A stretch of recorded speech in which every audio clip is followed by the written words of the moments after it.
Hi everyone, I'm Gail Schwartz, Senior Vice President for Innovative Learning and Student Success at the American Association of Community Colleges. And I am truly delighted to have an opportunity to chat today with you about community colleges and the great post-secondary option they provide for so many students, such a wide range of students, and I look forward to talking to you about that.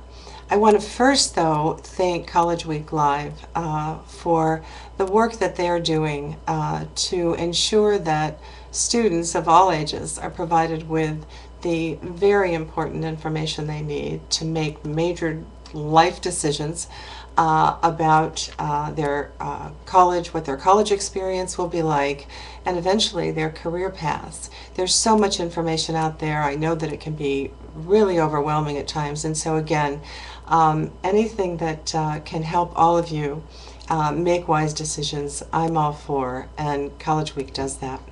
And I'm going to tell you a little bit about the American Association of Community Colleges and how I think that we help with that a bit as well, certainly by doing this today, but in the overall work that we do with our membership. So I'm going to tell you a little bit about the association, just to give you a background and so you'll know where I come from, and also a little bit, just take a few seconds to talk a little bit about myself and my background so you know who's talking with you.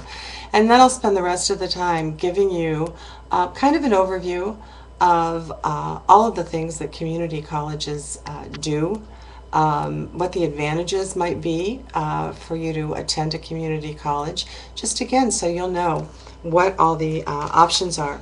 So just to give you a minute or so about my background, as I said, I'm currently a vice president at the American Association of Community Colleges, but most of my career, I've been at AACC for a little over 2 years. Most of my career was spent at the United States Department of Education. And during those years, I was part of what was called, until literally about a week ago, the Office of Vocational and Adult Education. Recently changed its name to the Office of Career, Technical, and Adult Education, which was something that the office wanted to do for quite a long time, simply because the term vocational, although perfectly legitimate and a great area, was seen as a little bit old-fashioned. So they recently changed the name, but I was fortunate enough to be able to work there for many, many years. I worked on a number of initiatives, including the legislation that provided funding for career and technical education in high schools and in two-year colleges.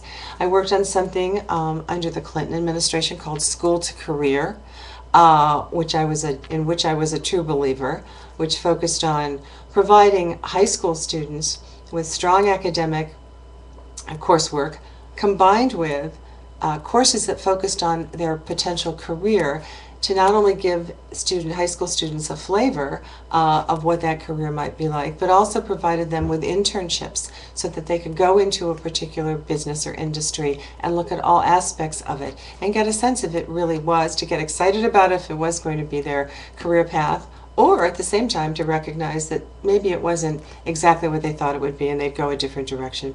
So I had the opportunity to work on that, and I also had the opportunity to work on something called Career Pathways, very similar to School to Work, and some of you out there might be involved, if you're in high school, in a career pathway.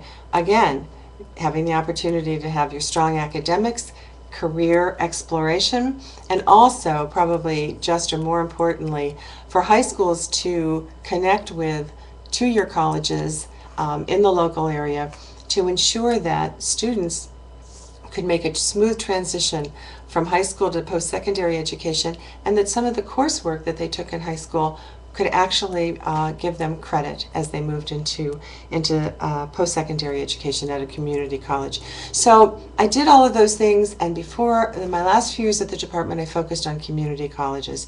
So this was a great transition, speaking of transitions, for me to be able to move over a couple of years ago to work in the American Association of Community Colleges, and have an opportunity to become even more familiar with all of what community colleges offer. So let me tell you a bit about community colleges writ large and the association. We represent over 1,100 two-year associate degree granting institutions. There actually are 1,167 community colleges in this country, and that represents more than 13 million students. We do a lot of different things. One of the most important things we do is provide something called advocacy. It's also called government relations. And we work closely with staffers, congressional staffers, who for the most part are the folks that toil over developing legislation for their representatives and their senators, and represent the views and opinions and thoughts of community college presidents. And community college presidents make up the membership of AACC. So it's critically important that we serve as a voice for all of those presidents and the students they serve.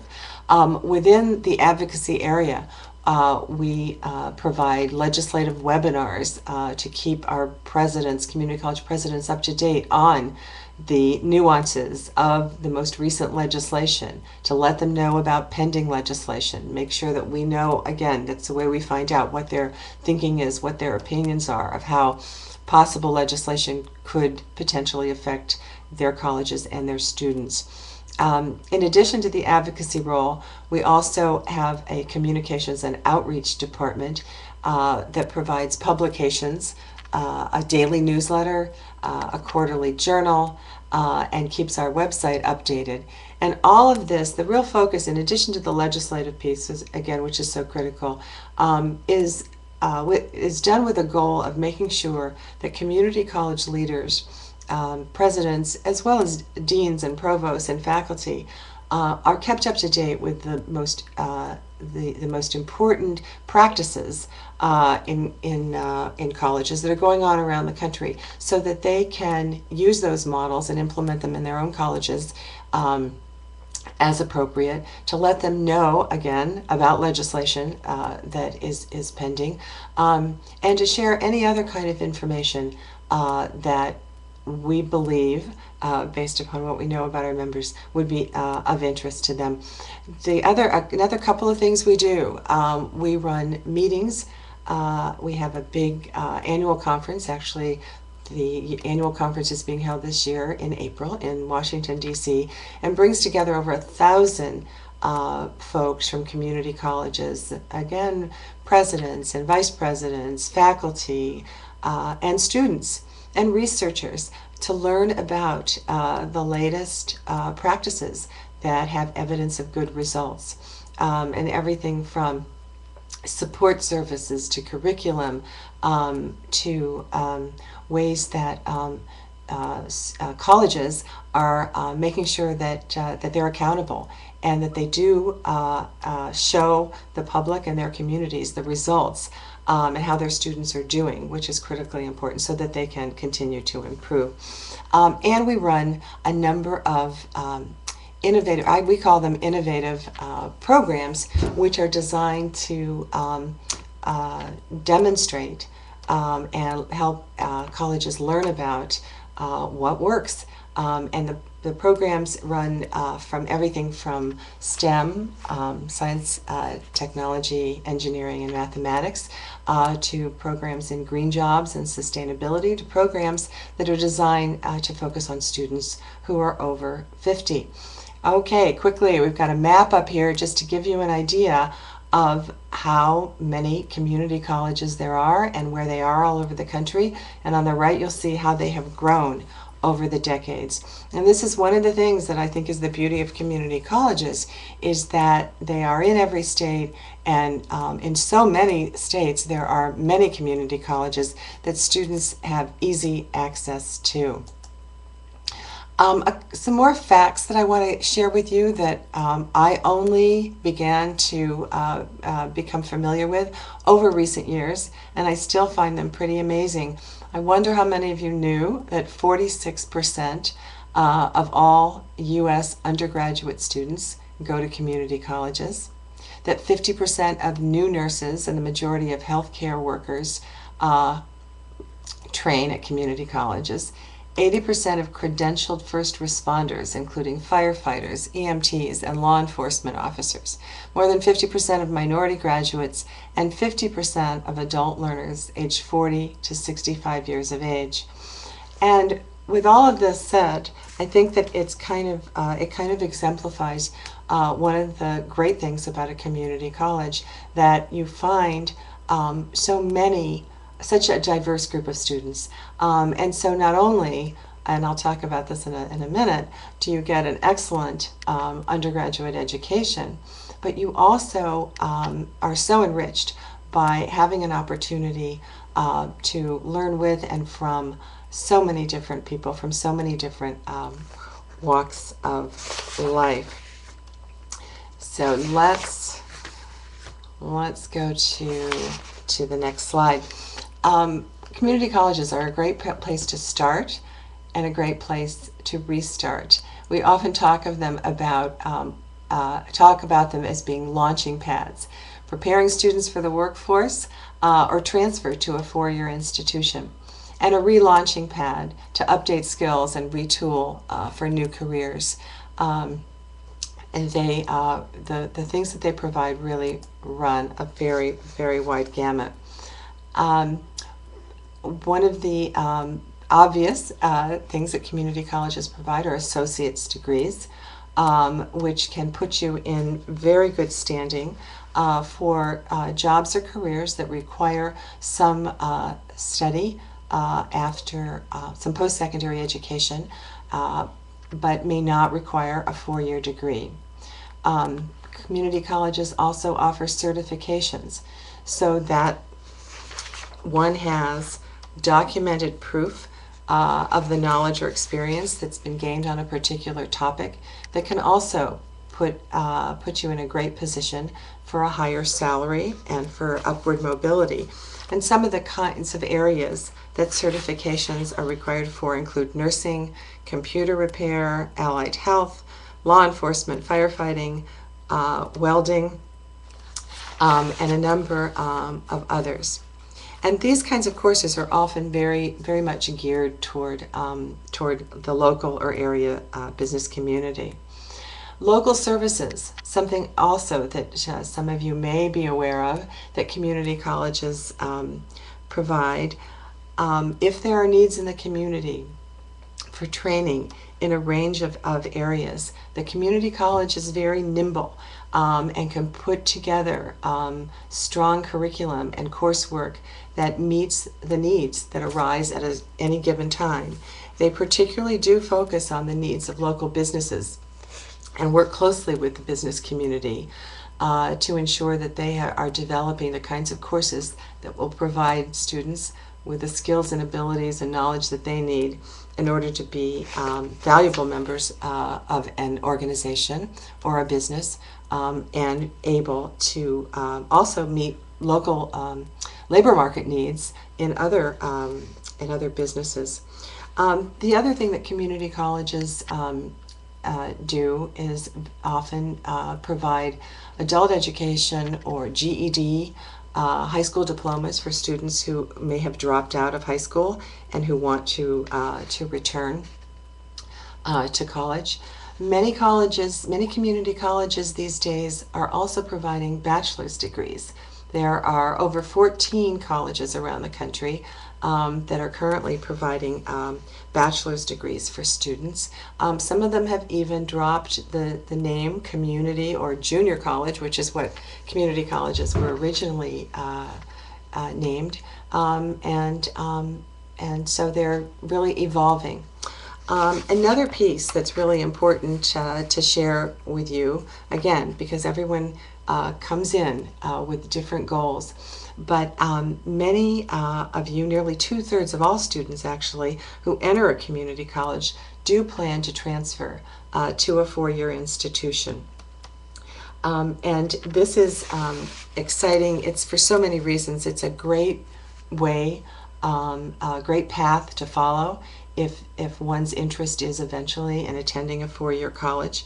Many states have been, and they've been working for a long time, on developing something called articulation agreements between 2- and 4-year colleges to smooth the path for this transition. Very often, four-year colleges actually give priority to students who are transferring from community colleges. And the research shows that community college graduates are extremely well prepared for junior and senior college level work. I think that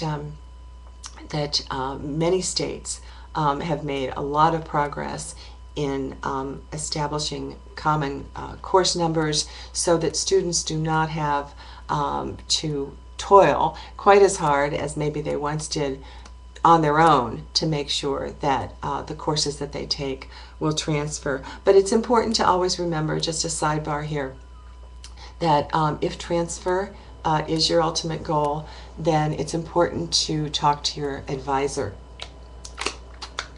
Excuse me.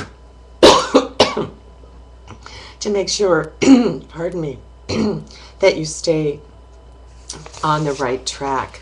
One of the things I like to say when it comes to two to 4 year transfer, I always tell this story about a number of years ago. There was an article or letter from a dad in the Washington Post, and he talked about how his daughter wanted to go to medical school at Georgetown, and she had gone to a local community college for her first 2 years, and how it was the best thing she and he and they as a family ever did. That it was so affordable and the quality of the education was so great that she was incredibly well prepared and got into Georgetown Medical School and was very, very successful. And not only was the education great, but they were able to save a great deal of money so that they could afford to send their daughter to Georgetown. And another quick story that I read just very recently about a young woman whose parents were immigrants, and she grew up in Florida, and they did not have the financial means for her after high school to go to a four-year college. She went to a community college, and eventually, after she finished, she was accepted at Yale and was able to finish her college career at Yale. And what she wrote in this article I read recently was that she appreciated her Yale experience, and it was excellent. But she said that actually her experience at the community college was the most enriching experience that she had ever had. And it goes back to what I said a moment ago when she wrote about meeting so many people from so many diverse backgrounds and how much she learned from them. And the other thing that she mentioned was the focus and the attention that she got from her professors and from the faculty. A little bit different kind of profile of community college faculty. They are not required to spend quite as much time on writing and doing their own research as professors at four-year colleges are, and it just stands to reason that it gives them a little more time to provide a personal touch. Before I talk about financial aid, I want to say a little bit more about 2 to 4 year transfer. As I said, it is states and 2 and 4 year colleges are doing more and more to connect and to make sure that they ease that transition, make it as easy as possible for students who are moving between the two. But it still requires you doing due diligence and making sure that you pay very close attention from the very beginning, if you started a community college, to talking to a student advisor, making sure that you know exactly what courses you need to take, what courses will transfer. And one of the resources that I want to suggest to you is the Education Commission of the states. And they have a publication on their website that is a matrix of transfer and articulation policies, across all 50 states. And if you go to www.ecs.org, that's www.ecs.org, you can look at that matrix, and that's going to give you your first general idea of what's in place in terms of policies in your state. And then the other advice I have is that you also go to your state government website, the website for the college, the community college, or the four-year, or both, that you're interested in. And do the research on your own. You're going to have to do some of it independently to make sure that you have the lay of the land, and that you know what it is you need to be paying attention to, because the last thing anybody wants is for any of you to waste any time or money taking courses that will not give you credit as you move forward. And I know I'm on this financial aid slide, but there were a couple of things that I also wanted to mention.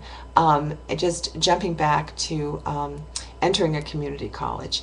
And I'm not sure how many of you know that one of the hallmarks of community colleges is that they are called open enrollment institutions. And they are open enrollment, open access. Part of the whole idea of a two-year college, a community college, is to make sure that everyone who is interested in attending college has the opportunity.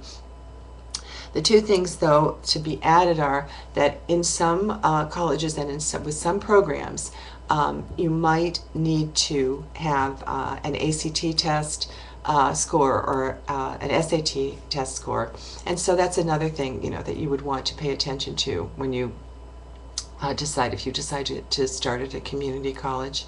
And then the other thing that's important to say is that for students who perhaps had a bit of a struggle in high school, or had whatever kinds of issues that left them without having maybe reached the skill level that they needed to participate in credit-bearing courses in community colleges, then there are placement tests that are given, and in some cases students will need to participate in something called developmental education courses to get them ready to take credit-bearing courses. The very good news on that is that community colleges have been paying such close attention to developmental education over the recent years, and trying to make sure that they really zero in on exactly what it is that a student needs to know and to learn, so that they can participate or enroll in credit-bearing courses. Again, not wanting students to flounder or waste time in courses and not reach the goal of finishing, having the knowledge they need, and being able to move on, and or getting discouraged and deciding to drop out.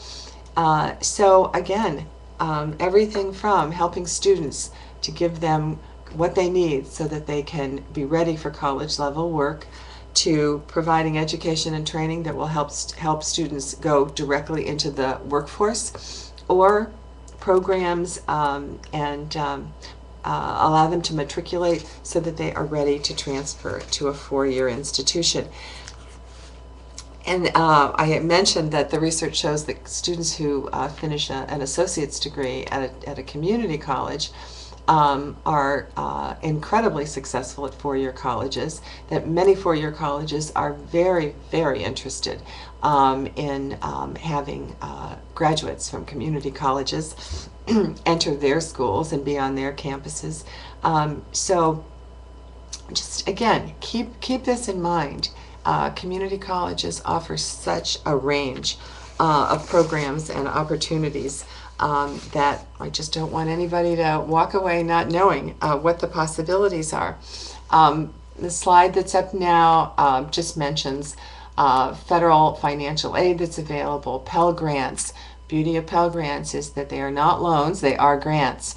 There are student loans available, and institutional loans, and scholarships. Again, you want to look online, do your own research to see what's out there, what's available. If you do attend a community college, one of your first steps is to talk to a student advisor, so that you can learn about what the possibilities are. And most importantly, and the web address is listed here, www.fafsa.ed.gov, and FAFSA stands for Free Application for Federal Student Aid. And so that's really one of the first things that you're going to want to do. And there is a lot of federal aid and other possible support that you can get when deciding to attend a community college. And not only is there federal financial aid, but in general, community colleges are such an affordable option for post-secondary education. Average tuition and fees at a public community college are a little over $3,000, and at a four-year public state college, they are around $8,500. And of course, that varies from community college and from public four-year institution to institution. Again, though, for students that perhaps are not able to afford living on a campus, or just what can sometimes be really, really high cost of a four-year education, starting at a two-year college is just a really great option. And I want to give you a little more data that and let you know that the total enrollment in community colleges increased from 5.7 million students in 2000 to 6.2 million in 2005 and 7.1 million in 2009. In 2011, total enrollment was 13 million students, and that includes full and part-time students. And I just say that to let you know that while community colleges at one time were thought of as this country's best kept post-secondary secret, they are becoming less and less of a secret. When President Obama was elected in 2008, one of the things he focused on right away was the fact that America really was lagging behind many other countries in terms of college completion.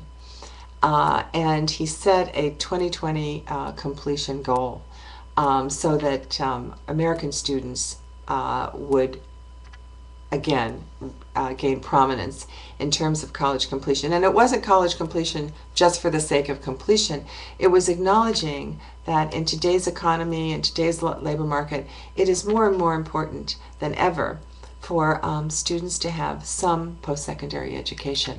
And while he was saying it could be any of the kinds of post-secondary education and degrees or certificates that I mentioned, and it could also be a four-year degree. But he talked a lot about how community colleges really were a driver for workforce development in this country. And so over recent years they have gotten more attention, and really good attention. And with that attention, the association that I'm currently affiliated with developed something called the 21st Century Report, an initiative that focused on the future of community colleges. And I just wanted to take a second to tell you that that's a report that's on our website, which on our last slide you'll be able to see where to go to look at our website. But it was a great report that talked about all of the kinds of things that I've talked about and much more that community colleges do and can do for students. But it also talked about the kinds of things that community colleges needed to continue to work on. One of them, as I mentioned, was this whole area of developmental education and making sure that those programs were designed to move students through and give them the skills they need to be successful. And talked about paying attention to the changing labor market, ensuring that the kinds of programs that were offered at community colleges were aligned with current labor market needs. Talked about accountability, which I think I mentioned, making sure that community colleges paid close attention to where students were having success, where they were perhaps not, and what faculty and administrators could do to make sure the experience for students was of high quality, and that even though it's very, very important that community colleges are open access and that anyone who wants a college education can come, it's just as important to make sure that everyone completes and leaves with a degree a credential or ready to move on to a four-year college. So, a couple other things to say, and then I will look at the questions. One of the things that I do like to mention, it's just kind of, these are just kind of in the category of fun facts, that there are many, many well-known people who started out at community colleges. Some of you are probably so young that you're not even going to recognize these names, but I'm going to share them anyway. The Star Wars creator George Lucas, comedian Billy Crystal, Oscar winner Tom Hanks. You probably all have heard of Tom Hanks. Fashion designer Calvin Klein, and a couple that I just threw in because when I was watching the NFL playoffs this season, they had talked about, well, did they make the playoffs? I think they did. The Packers, Aaron Rodgers, the quarterback for the Green Bay Packers, had started at a community college. And the Carolina Panthers quarterback Cam Newton also started at a community college. And this is the big one, Dr. Jill Biden, the wife of the vice president, actually is a community college professor. She was in Delaware and is now a professor at Northern Virginia Community College. The last couple of things I want to say, this slide just speaks to student life in community colleges, and is just really to let you know that community colleges do offer many of the same kinds of opportunities for students that four-year colleges do. They have sports teams and a variety of clubs. This one little logo for You Decide 2012, programs about politics and getting out the vote, and support services, as I've mentioned many times, so that you can, and advisement to make sure that you are on track and stay on track. And lastly is our association has a community college fact sheet, which gives you some of the information that I gave you here today, but also digs a little deeper into sharing lots of details if you're interested in more statistics about who currently attends community colleges and how many students are there, although I did just tell you that. Here's my address, my email address, phone number. My colleague Kevin Christian, who often does this webinar with me for College Week Live, not here with me today, but Kevin also is a great resource if you need to contact someone at AACC. And then our website, www.aacc.nche.edu. So I hope that that's been helpful in giving you a sense of what community colleges can offer, at least give you something to think about and consider. I am going to look at questions. Let me see here, bear with me.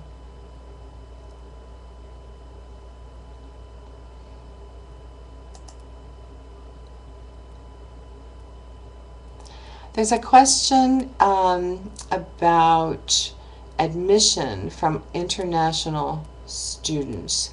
I'm not sure specifically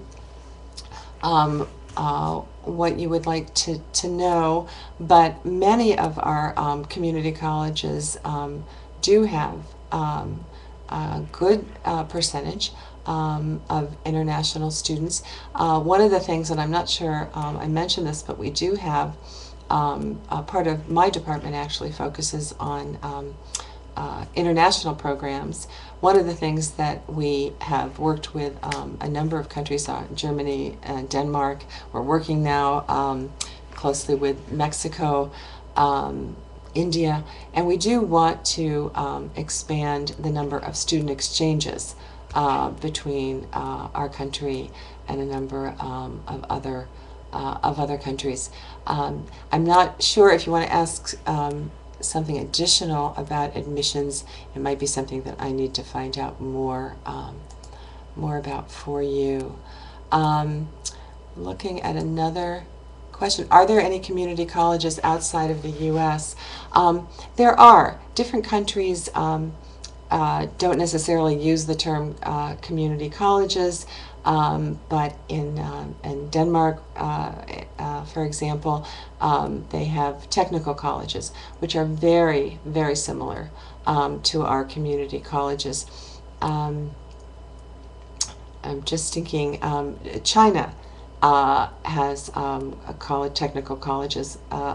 Again, in the same category, we have worked with China for a number of years on exchanges of leaders of their technical colleges who come here and spend about 4 to 6 weeks in the U.S. Visiting community colleges to learn more about their practices and see what they can take back to China. A few years ago, when I was at the Department of Education, we held a community college symposium in the Bamina region of the world, which is the broader Middle East and North Africa region of the world, where they were, in many of those countries, either developing community colleges or were interested in developing them. So we went with a delegation of community college leaders from the U.S. to share with them ideas for how they might establish community colleges in their own countries or expand or grow them. Looking at another, are there currently any dorms at community colleges, or will there be any arrangements for students to live on campus at community colleges? There are colleges, I can't give you the name, I'm not sure of the names of the specific colleges, but I know that some community colleges absolutely do have dormitories on their campuses. As far as other arrangements for students to live on community college campuses, that I would have to look into. I'm not sure. I want to say I'm sure that colleges have come up with ways to identify and work out arrangements so that there are places where students can live on campus even if they don't have formal dormitories. Let's see.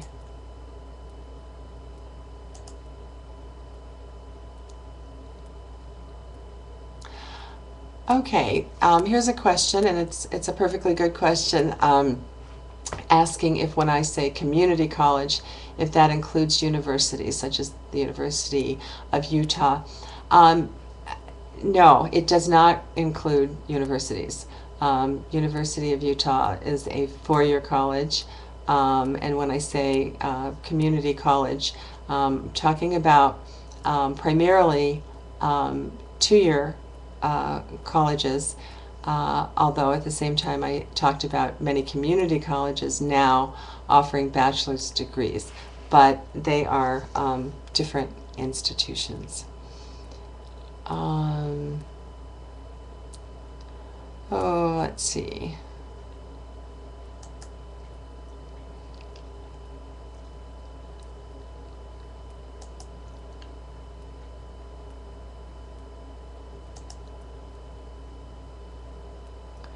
Wow, I'm reading this, and these are such great questions. Is it possible to double major and double minor at a community college? I'm honestly not sure.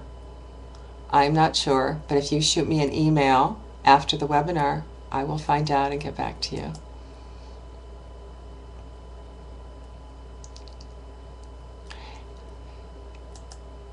Here's what, is every community college an accredited college? There are accrediting agencies that do visits and reviews of all community colleges.